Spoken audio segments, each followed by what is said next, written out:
dengan pandemi COVID. Nah, bisakah Anda membayangkan apa yang bakal terjadi ke depan ketika sekarang kita ini mengalami yang namanya pandemi COVID yang nggak jelas ujung di mana ujungnya. Nah, apa dampak yang akan kita rasakan baik sebagai pekerja profesional, sebagai pengusaha, atau sebagai anak-anak muda? Ini kebanyakan anak muda yang nonton ini yang sedang mencari pekerjaan karena mereka baru lulus. Apa yang terjadi pada tiga hal ini? Ya, jadi tentu kita bersimpati pada yang lahir, yang lulus berakhir angka 9, ya. Generasi tahun 1999 tadi, ya. Tahun 98 kan terjadi kerusuhan, terus kemudian krisis moneter. 1999 apa yang terjadi? Gitu ya, lapangan pekerjaan susah. Tapi waktu itu jalan keluarnya adalah berwirausaha.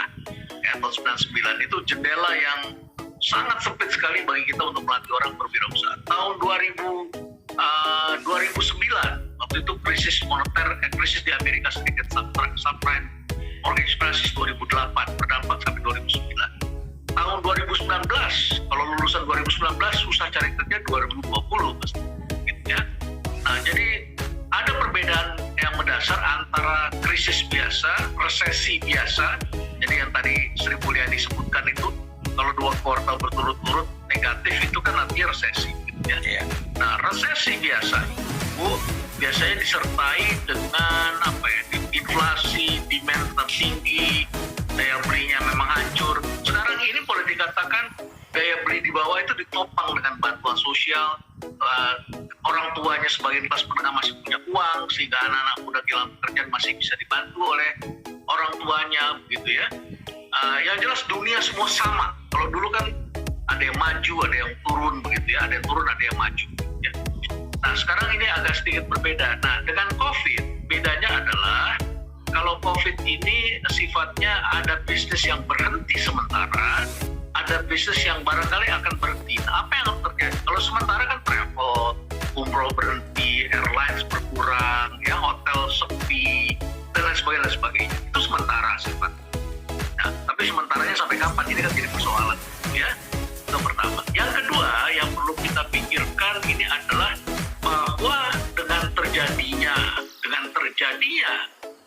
pandemi ini, disrupsi dipercepat. Yang tadinya diperkirakan 2030 itu terjadinya 2021, 2020. Misalnya 2 tahun yang lalu Jack Ma pernah mengatakan bahwa pada tahun 2030 85% perdagangan dunia itu akan e-commerce, kata dia.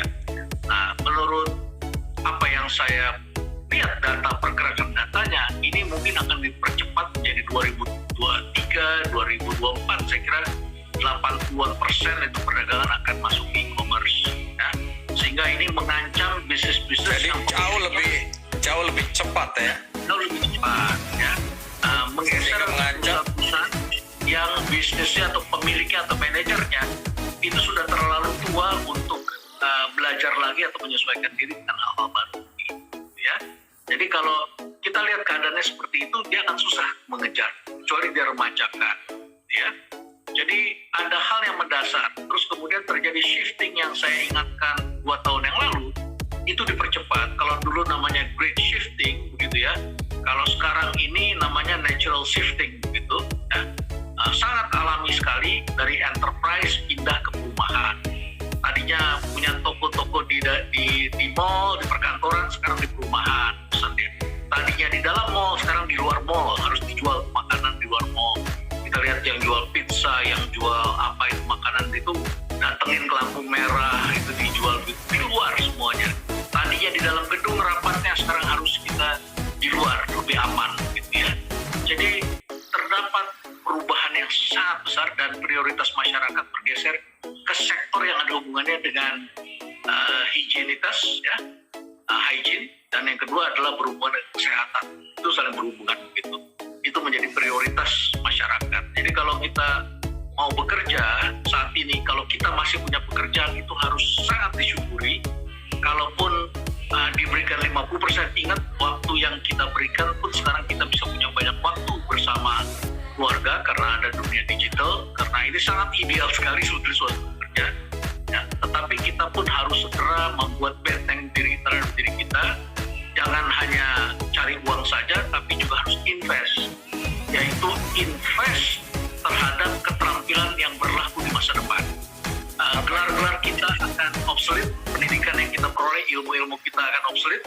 Orang tidak lagi melihat pada gelar kita, tapi akan melihat kita bisa buat apa. Nah, oleh karena itu saya membedakan ini yang disebut yesterday skill dengan future skill. Jadi kita harus invest pada skill-skill yang berlaku di masa depan. Nah, yang masa lalu itu apa aja? Bisa kasih contoh, dan masa depan itu apa aja? Masa lalu semua yang kita pelajari di sekolah, di kampus, di perguruan tinggi, hampir semuanya kita belajar accounting akan digantikan dengan blockchain. Ya. Kita belajar hukum akan digantikan dengan robo-law, begitu ya. Kita belajar marketing, diajarin marketingnya juga pakai media-media konvensional, ternyata sekarang sudah marketingnya dengan menggunakan social media dan sebagainya. Jadi banyak hal. Dokter kalau dulu diajarinnya itu adalah membedah pasien pakai pisau, sekarang itu membedah pakai laser dan pakai kamera di dalamnya, gitu ya. Semua serba digital, gitu. Jadi terjadi perubahan. Itu adalah yang masalah. Nah, yang ke depan itu sebagian besar belum ada di buku teks, sebagian besar itu harus kita kumpulkan sedikit-sedikit, ya. Harus kita cari di dunia. Untungnya ada dunia ini, Bang Andi, ya, dunia maya ini. Kita mau cari apa saja ada di sini, di dunia ini. Apakah itu yang berbayar maupun yang tidak berbayar, itu semuanya ada. Keterampilan-keterampilan itu satu, itu menyangkut soal data science, apapun ilmunya, mau kedokteran, mau itu di bidang farmasi, maupun itu di bidang hukum dan lain sebagainya, profesi dan sebagainya, semua memerlukan data science. Data science ini dasarnya bukan hanya matematika dan statistik, tetapi juga ada namanya analytics berbasiskan big data, cloud computing, AI, ya, apalagi coding di situ, ya, dan banyak sekali, termasuk bahasa barangkali ilmu yang sempat hampir hilang, ya, ilmu radar, ternyata sekarang hidup lagi. Salah satu mata kuliah yang sangat populer di salah satu kampus di Bandung itu, kaget saya, dosen yang populer itu yang ngajarin radar. Saya tanya kenapa? Ternyata radar itu menjadi basis dari Internet of Things, di mana sekarang tubuh kita mulai dipasangin sensor-sensor itu.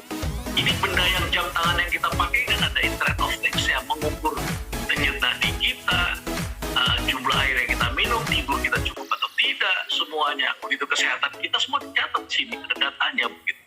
Dan teknologi dengan sensor, dengan radar itu ternyata bisa menangkap. Jadi dan itu tidak berdiri sendiri, karena itu ada kemampuan engineering, ada kemampuan menafsirkan. Jadi bisnisnya benar-benar menafsirkan dari segala sesuatu yang ada hubungannya.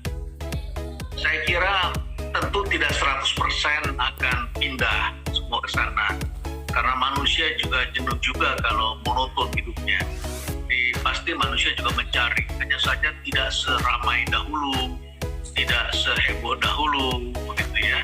Apa yang harus kita antisipasi? Yang pertama, kita harus ingat bahwa akan muncul banyak sekali produk dan cara baru. Dan yang kedua, akan muncul hal-hal yang sifatnya pendekatan-pendekatan baru, yang sifatnya adalah memudahkan dan memurahkan. Ya, memudahkan dan memurahkan. Itu teknologi selalu sifatnya seperti itu. Nah, karena memudahkan dan memudahkan dan memurahkan, maka akan muncul potensi-potensi gangguan datang terus, selalu ada, begitu ya. Jadi daripada orang melakukan belanja yang seperti biasa, dia akan melakukan belanja yang sekarang dia dapat dengan cara yang baru, lebih mudah, lebih murah, dan dapat informasi. Maka diperlukan pemberian informasi yang lebih dari yang biasanya. Dan kemudian dengan adanya pandemi, manusia semakin dipercepat, didorong begitu ya, didorong, dan akhirnya kemudian semakin takut pegang uang kertas, inginnya serba mudah, langsung begini-begini saja selesai. Generasi baru mungkin one day tidak akan pernah melihat uang kertas. Mereka cara melihat uang itu adalah adanya di sini, hanya angka begitu ya, angka imajiner begitu ya. oh uang segitu dan itu artinya dia kaya. Tuh. Kalau kita kan kaya itu kita tahu uang Harus kita berapa banyak. Iya. Psikologi kita harus pegang fisik uangnya baru kita merasa kaya. Ya, jadi Akan datang nggak begitu lagi ya? Ya akan banyak seperti itu, dan ini tidak hanya bergerak di sana, efisiensi akan terjadi, sebagian pekerjaan manusia akan digantikan oleh robot, ya namanya cobot. Oleh karena itu manusia harus mencari alternatif lain. Dan menarik, waktu itu kan Bang Andi memberikan penghargaan kepada siapa itu ya, Mas siapa yang di Papringan itu, kawan kita. Oh, Ya. Singgi Susilo, Radio Magno dan sepeda bambu. Ya, betul. Nah, saya penasaran, saya mampir ke tempatnya di Papringan, diterima oleh Mas Singgi. Ya, dan pada waktu sana, saya bilang, wow, this is the future. Ini masa depan ini. Apa yang Anda lihat? Saya melihat sebuah desa yang hidup, ya, yang sejuk bersih begitu di kaki Gunung Sindoro Sumbing, gitu. Ada bambu di situ. Ya, di Temanggung kami di sana. Tapi dia mengatakan bagi sebagian besar orang kita ini the past, masa lalu. Tapi orang Jepang, orang Eropa melihat the future itu seperti ini, udara bersih, kembali ke desa, dan program dana desa itu sebetulnya baru. Jadi ada kebalikan dari pendekatan disrupsi yang Ya, saya masih mendengar. Oke. Jadi ada kebalikan dari ramalan-ramalan proyeksi mengenai disrupsi yang katanya menjadi mega city gitu ya. Dipotong oleh pandemi, dan ke depan itu akan menjadi ke desa dengan udara segar, air yang bersih, pangan yang bersih, itu akan menjadi kehidupan baru, apalagi dana desa sekarang cukup besar. Jadi dan kemarin 2 hari yang lalu kan Presiden menegaskan kembali, Pak Renald ya, bahwa pandemi COVID ini adalah momentum bagi bangkitnya perekonomian desa. Saya setuju sekali. Menarik. Saya Ya. setuju sekali. Dan banyak orang bilang desa adalah masa depan Indonesia sekarang ini. Ya, saya sudah 2 tahun melihat itu. 2 tahun yang lalu kami sudah melihat itu. Dan kalau sekarang ini terjadi disrupsi ini sekaligus juga akan melakukan efisiensi besar-besaran pada sektor manufaktur. Nah, desa selama ini kurang berkembang karena kehilangan kaum muda. Kaum mudanya semua melakukan urbanisasi. Tapi ketika sektor manufaktur manufaktur dan jasa pariwisata mengurangi lapangan pekerjaan, maka tempat penampungannya itu adalah ekonomi pedesaan. Karena stok kapital di sana sudah terbentuk. Gitu. Kalau ada orang muda itu semakin bergerak lagi di sana. Baik, Pak Renald, ini banyak sekali yang sudah bertanya ini. Boleh kita mulai dengan pertanyaan dari teman-teman yang nonton ya, Pak Renald ya. Ini tim Kikendi sudah menyampaikan ke saya beberapa pertanyaan. Mudah-mudahan bisa terjawab semua ya.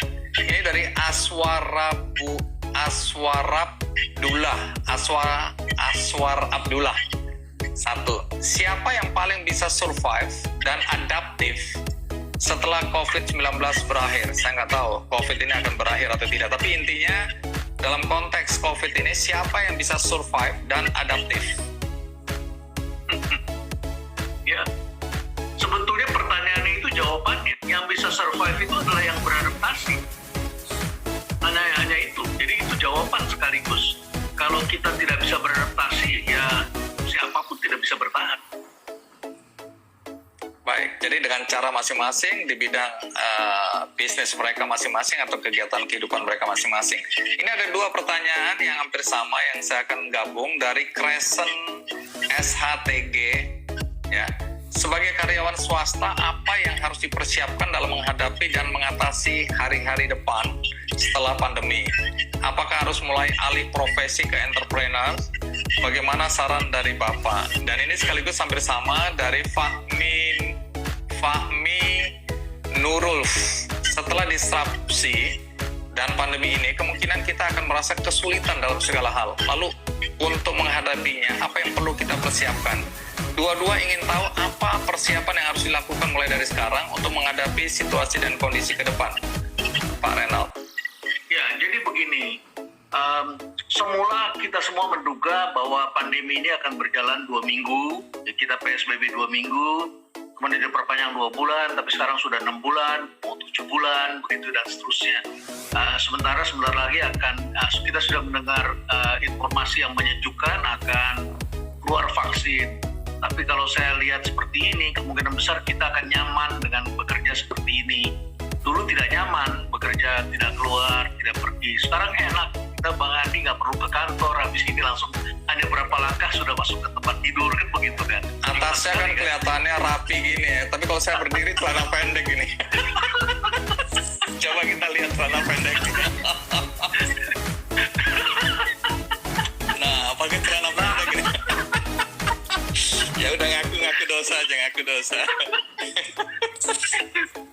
Oke, lanjut. Dulu harus naik pesawat jam 6 pagi sudah di airport, kita ketemu jam 6 pagi, bangun kan jam 4 berarti kan kalau Iya. Sekarang kita bisa dari rumah. Dulu kita harus berada sebelum Pak Menteri datang, kita sudah harus duduk manis di depan. Sekarang Pak Menteri selesai bicara baru kita duduk begitu kan di sini kan. Ya, jadi rapat semua bisa di rumah, mengajar dan tidak perlu datang ke Depo. Setelah selesai ini semua, saya merasa sangat nyaman, ya sangat nyaman dengan cara seperti ini. Semua bisa dikerjakan dengan cepat dan kadang-kadang saya merasa agak tertekan karena saya merasa nggak punya pekerjaan. Padahal bukan itu yang terjadi. Yang terjadi adalah sekarang semuanya sudah cepat dilakukan. Di Telkom University, 1 SKS mengajar itu sudah dibatasi hanya 30 menit. Ya, dulu kan tidak seperti itu. Sekarang 30 menit 1 SKS. Sehingga kalau 3 SKS itu cukup 90 menit. Gitu ya. Dulu 2,5 jam 3 SKS. Ya. Nah, jadi memang terjadi perubahan mendasar, manusia akan lama-lama jadi nyaman. Apa yang harus dilakukan? Kalau Anda punya pekerjaan, bekerjalah dengan baik. Ya. Pertahankan pekerjaan itu dan tunjukkan prestasi terus, kejar terus. Ya. Karena akan terjadi hukum alam di kantor-kantor. Kalau ini terjadinya 4 tahun, ya lama-lama perusahaan itu akan kehabisan uang tabungan. Ada perusahaan yang bisa terus mendapatkan uang operasional, ada juga perusahaan yang sekarang harus tidak mempunyai pendapatan. Jadi tergantung sektornya apa. Kalau sektornya itu memang katakanlah menyangkut soal kerumunan orang, rawan dengan penularan, ya, infeksi, saya kira memang akan banyak menghabiskan tabungan. Harus ada cara-cara baru yang dilakukan. Oleh karena itu maka bukan hanya Anda yang stres, pemberi kerja, para manajer, pemilik perusahaan, semua stres. Dan sekarang sedang mencari cara baru untuk bisa survive. Ya, kata Jack Ma, saya kira saya dapat sekali dia mengatakan kalau kita bisa survive saja sudah bagus. Saya nggak tidak mati aja, udah bagus. Ya, sudah bagus. Saya sekarang ini tidak mengharapkan tahun ini surplus. Ya, tahun ini kita survive, tahun ini bisa bayar gaji dengan baik. Ya, dan saya mengharapkan anak-anak saya kerjanya juga dengan baik. Gitu ya, kita sama-sama baik, saling memberi penguatan, gitu ya. Sambil terus kemudian beri kesempatan dan dukung kami melakukan mencari atau mengeksplorasi hal-hal baru, gitu. Apakah saatnya sekarang untuk mencari usaha-usaha lain? Di rumah itu banyak yang bisa kita lakukan sebetulnya, banyak sekali yang bisa kita lakukan. Ya, ada yang jual susu almond, bisa, ya begitu ya. Tapi kan nggak semua orang punya bakat dagang, Bang Andi. Tidak semua orang itu bakatnya menyelesaikan. Ada orang yang nice to have, ada orang yang memang bisa menggerakkan. Kalau dia punya semangat berjuang, dia bisa mendapatkan. Gitu. Tapi tadi saya bilang, juga jangan sekedar cari uang, tapi juga harus investasi. Ya, saatnya investasi, cari skill-skill baru. Di LinkedIn itu ada menghimpun banyak sekali CV kan. Nah, CV-CV itu kalau datanya diolah, itu dengan mudah bisa dilihat siapa yang kehilangan pekerjaan dan siapa yang sekarang dapat pekerjaan dengan mudah. Nah, yang dapat pekerjaan yang baru pindah itu ada skill-skill yang tidak dimiliki oleh orang lain. Nah, skill-skill baru itu harus kita miliki kan. Itu bisa hard skills, soft skill, atau life skills ya. Dan tentu saja adalah new knowledge, pengetahuan baru, supaya bisa mengenvisi kita melihat hal baru ke depan. Baik, menarik. Oh ya, maaf teman-teman, ada yang mengingatkan ini kegesek-gesek di keras saya, jadi minta maaf ya. Nah, tadi saya sebelum masuk ke pertanyaan berikutnya, ini saya tertarik dengan komentar teman-teman ini soal bagaimana kalau dosen diganti sama robot aja.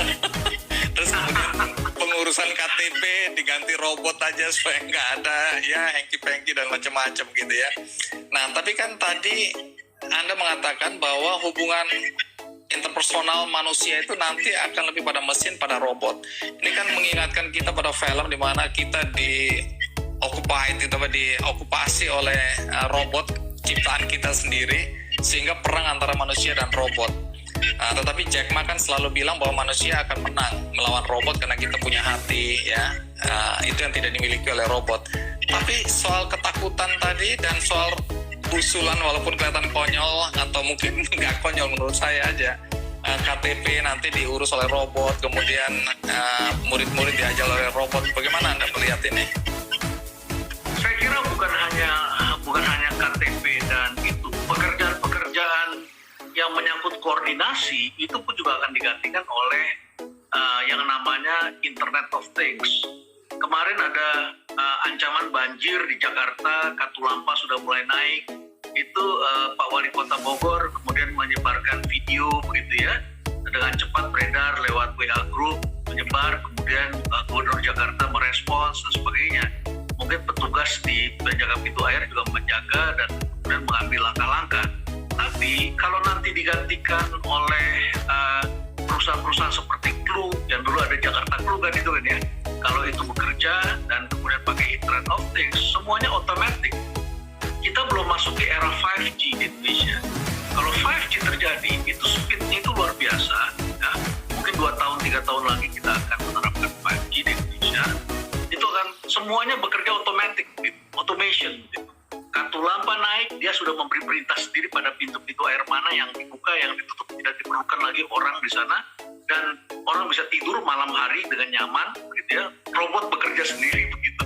Dan robot itu bukan sekedar yang bentuknya seperti manusia kita gini, juga ada benda-benda yang mengotomasi, gitu ya, mengatur dirinya sendiri. Lampu merah otomatis yang tadinya begitu ada kendaraan yang harus didahulukan, lampu merah ngatur sendiri gitu di jalanan. Kapan dia harus merah, kapan dia merahnya agak lama begitu ya, dan sebagainya. Jadi ada banyak sekali cara-cara berbeda. Nah, kembali ke robot tadi. Ya. Robot ini digerakkan, kalau dulu robot itu menurut Michio Kaku, kecerdasannya ketika Asimo, dulu kan robot pertama Asimo, ingat kan? Di Jepang. Iya. Asimo, kata Michio Kaku, kecerdasannya setinggi kecoa, kata dia. Dia bilang gitu, setinggi kecoa, cockroach ya. Setinggi kecoa.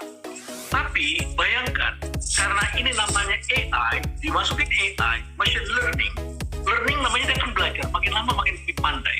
Suatu ketika dia akan sepandai barangkali kucing, sepandai anjing, ya. Dan suatu ketika yang berbahaya adalah kalau dia akan sepandai monkey, gitu. Karena monkey beda dengan anjing. Anjing itu kalau kita yang pelihara anjing atau kucing, ya, kata sejumlah ahli, ini kata para ahli ya, katanya anjing itu tidak tahu bahwa dia anjing. Dia berpikir bahwa kita temannya pun adalah anjing yang besar. Kita anjing yang besar. Bapaknya dia. Jadi Kalau monyet?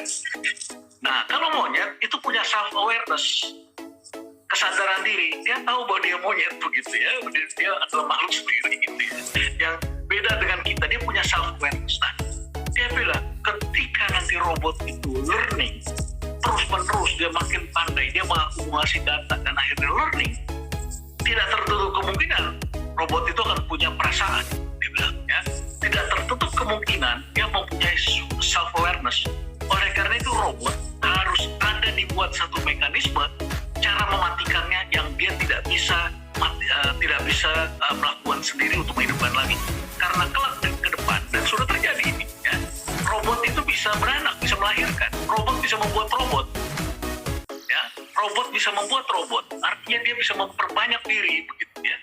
Nah, kalau nanti suatu ketika terjadi semuanya robot yang dia buat itu hanya dia yang bisa menghidupkan dan mematikan, ini bisa menjadi ancaman bagi kehidupan, kata dia. Oke, jadi ini bukan cuma yang kita tonton di film-film itu ya. Jadi apa yang di film itu kemudian banyak yang terjadi dalam kehidupan nyata ya, Star Trek dan lain-lain.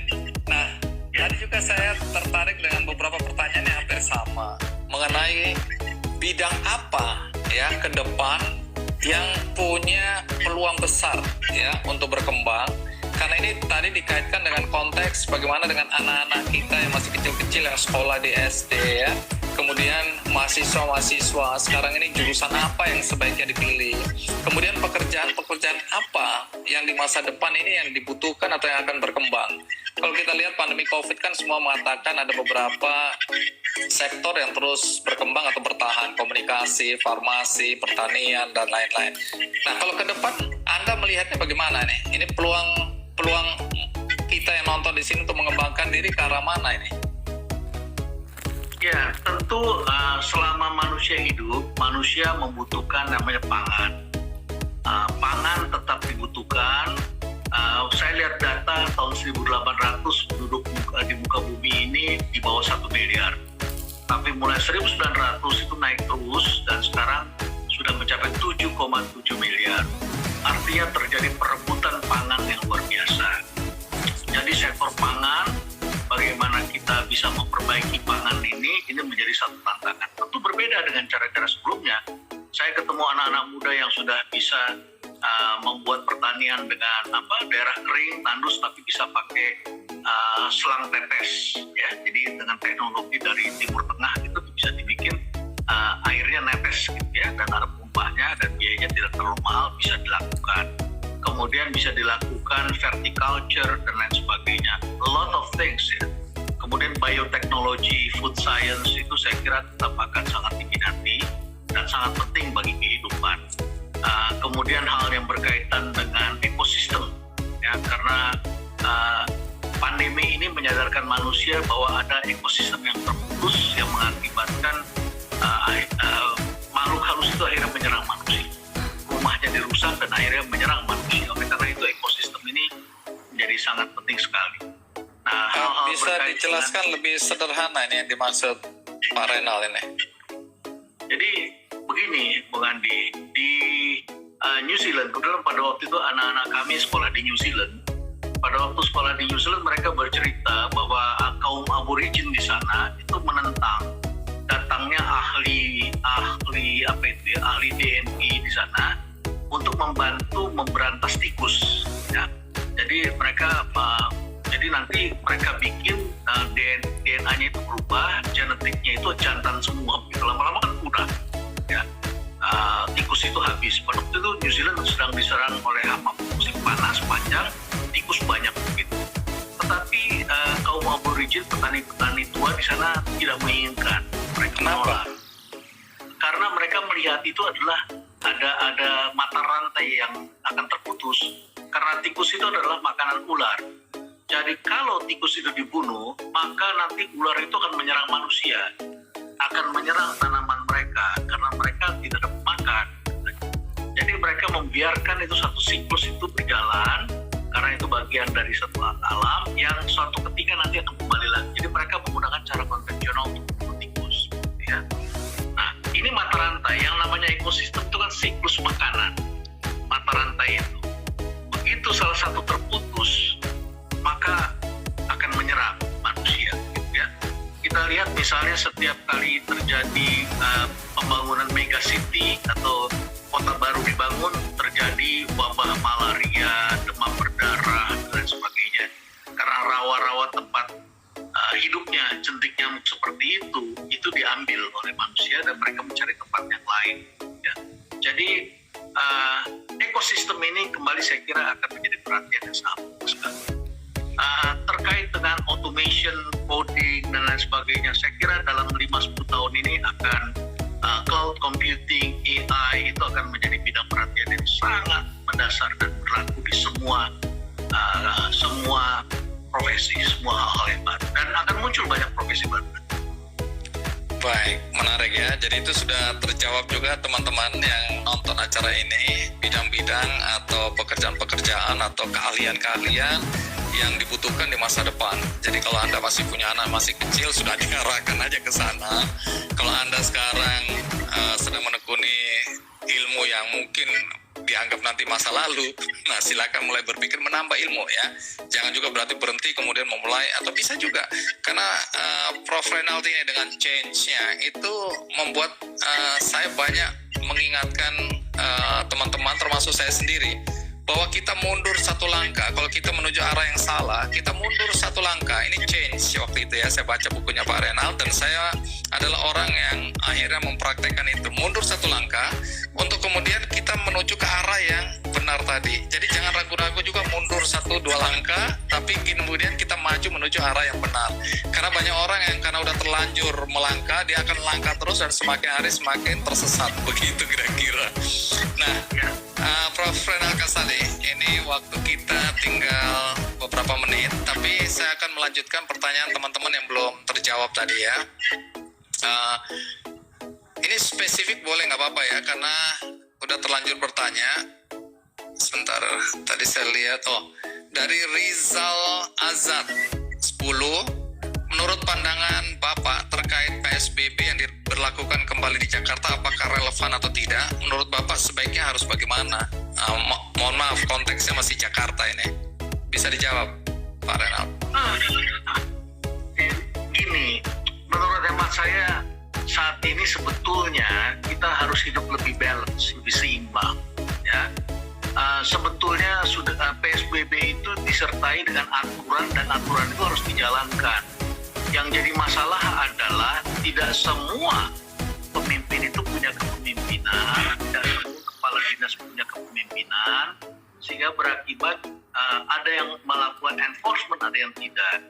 Misalnya saja sekarang ditetapkan kantor harus ditutup, tapi kan tidak semua orang kemudian mengambil bekerja dari rumah, tetap ingin bertemu secara fisik, tetap ingin datang ke kantor, tetap melakukan pertemuan, tidak pakai masker sebagai. Kalau protokol-protokol kesehatan dijalankan dengan baik, saya yakin itu semua akan baik. Nah, kenapa PSBB harus dijalankan? Jawabnya adalah karena manusia itu adalah memang makhluk yang paling susah diatur untuk tidak melakukan hubungan sosial. Itu karena hitohnya manusia itu adalah memang makhluk sosial. Gitu. Nah, oleh karena, dan jangan lupa angka kematian akan jauh lebih tinggi kalau manusia itu lapar. Jadi memang harus dibikin masyarakat yang tidak punya pendapatan harus punya pendapatan.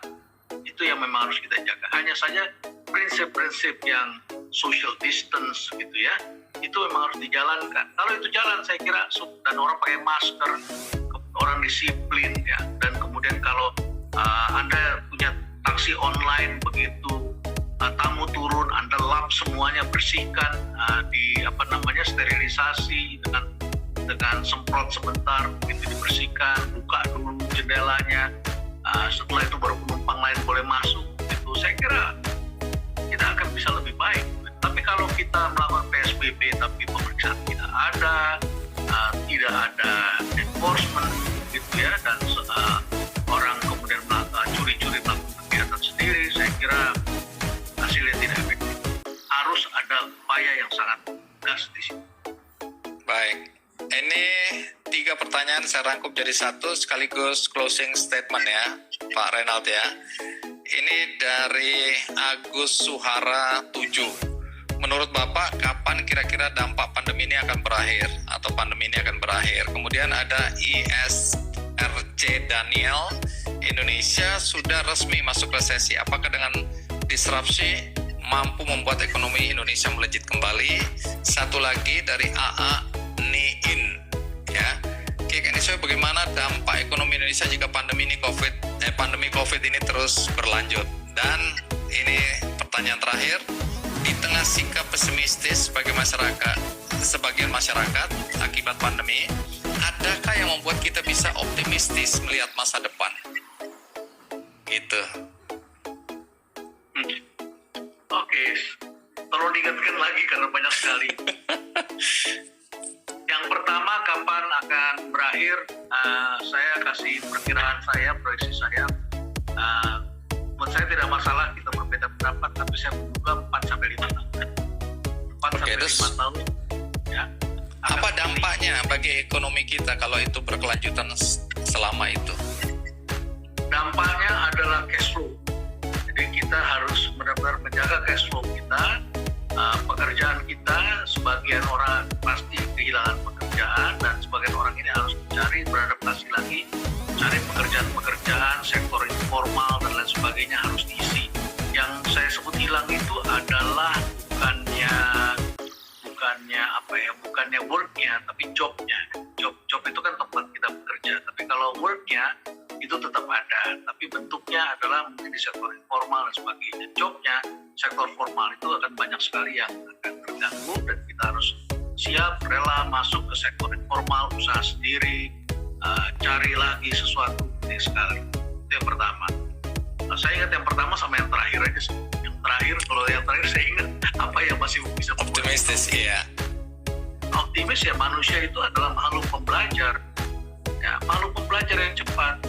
Manusia itu adalah kalau kita lihat sepanjang sejarah, proyeksi-proyeksi yang akan membuat kita semakin sulit segala macam. Begitu kita pikir kita akan mati beneran begitu ya, ternyata nggak mati begitu ya. Ternyata kita bisa keluar dengan, ternyata malah bisa lebih baik. Bangsa kita ini dikenal sebagai bangsa yang jadi makin besar kalau ada kesulitan, ada tantangan. 98 kita berpikir kita akan mati, bank-bank kita diambil oleh asing gitu ya. Ternyata hari ini sektor perbankan sudah jauh lebih besar, lebih baik, kemampuan kita mengelola perusahaan, governance kita lebih baik, dan lain sebagainya. Jadi adanya ujian itu bisa membuat kita belajar. Dunia digital Indonesia sekarang tengah menukik naik, itu secara banyak kemunculan, anak-anak muda membangun ekosistem, dan di dunia salah satu ekosistem yang dilihat cukup besar begitu, cukup muncul di Indonesia. Nah, yang 2, 3, 4 saya belum sempat mencatat tadi banget. Enggak, intinya sudah, artinya ada ketakutan kalau ini resesi berkepanjangan, apa yang bakal terjadi tadi, dan kemudian ya akhirnya ditutup dengan apa yang membuat kita optimistis. Jadi sudah terjawab, tapi apa yang tidak saya tanyakan tapi Pak Reynald ingin sampaikan dalam kesempatan ini, silakan Pak Reynald. Ya, tentu ada kita harus bedakan antara COVID dengan disruptions. Disruptions memang di COVID ini, pandemi ini mempercepat disruptions. Ya.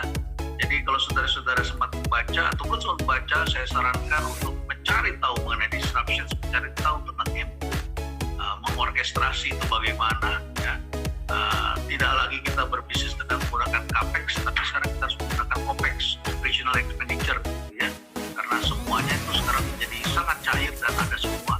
Ada super apps, kita tidak perlu server, tapi adanya di cloud itu sekarang sebentar lagi data centernya dan sudah ada data centernya di Indonesia, ya, muncul bisnis-bisnis baru dan lain sebagainya. Jadi apa yang kita bicarakan beberapa tahun yang lalu sekarang menjadi nyata. Tetapi apa yang menjadi dampak dari COVID tidak selalu semuanya adalah disruptions, ya.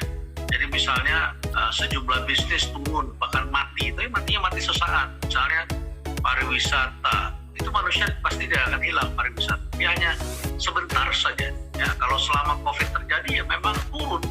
Kecuali Anda bisa merubah dan dapat proyek yang tadinya hotel itu bisa menjadi tempat perawatan pasien, pencegahan dan rehabilitasi begitu ya, menderita COVID begitu. Kecuali Anda bisa fleksibel seperti itu. Intinya adalah kita harus mengukur kembali. Karena skala ekonomis ini mengalami perubahan. Skala ekonomis itu adalah jumlah kuantitas untuk mencapai suatu titik impas, ya. Berapa? Jumlah penumpang di airlines, kita beli pesawat, kalau Anda usaha airlines, tadinya pesawat itu 200 orang. Hari ini barangkali cuma untuk 75 orang. Ya, karena 3 kursi bisa selang-seling gitu. Ya, 75, mungkin 100 orang, mungkin 105 orang. Jadi skala ekonomis berubah. Lift tadinya dipakai untuk 22 orang, sekarang hanya dipakai untuk 7 orang. Berarti jumlah orang yang bisa bekerja dalam waktu 2 jam naik ke atas turun itu dulu bisa semua 3.000 pegawai 1-2 jam selesai naik ke atas. Sekarang barangkali hanya bisa 1.000 orang yang naik ke atas. Berarti space itu berubah. Ya, kita harus bikin lebih fleksibel. Ekonomi sekarang ada di rumah. Jadi mari kita lebih adaptif, jangan menyalahkan keadaan. Karena ketika ada pandemi, itu juga pada saat yang bersamaan manusia juga menyebarkan rasa takut.